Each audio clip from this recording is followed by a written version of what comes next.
I kind of stayed away from this film because to me it looked a little bit like The Strangers, and I didn't like The Strangers at all. I thought it was brutal violence for the sake of it and didn't really have much to say, and I didn't like the ending.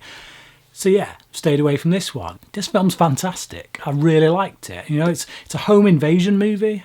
This family basically kind of celebrating the mother and father's anniversary. So they all get together and they bring their respective partners. And one of these partners just happens to be a girl who turns out to be a bit of a survivalist. She was raised in a survivalist community. So basically the people who invade the home picked the wrong girl to mess with, and that's the element about this film that kind of separates it from others.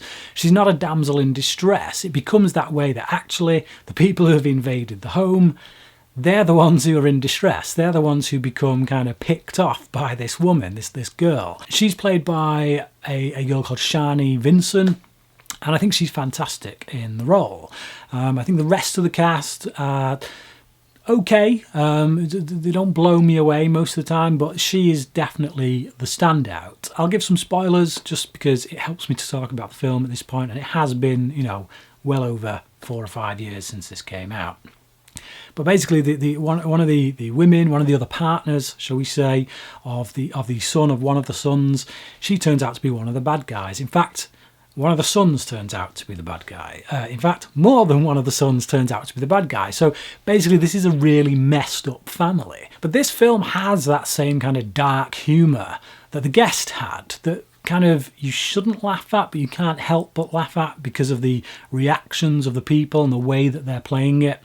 So you've got this guy who is basically hired these people to come in with masks and take out his whole family so that he gains the inheritance because they're a rich family.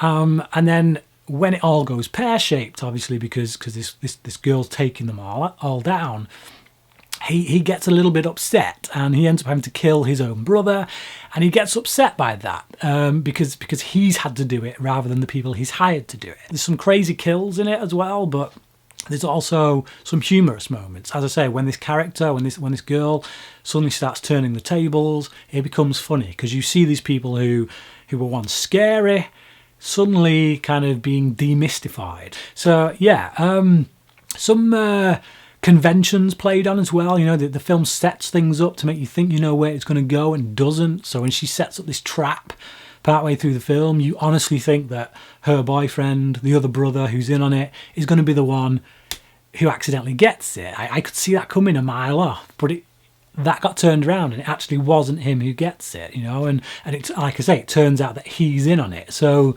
yeah, wasn't expecting that. So I like the way it sets up these expectations and then twists them, turns them on the head.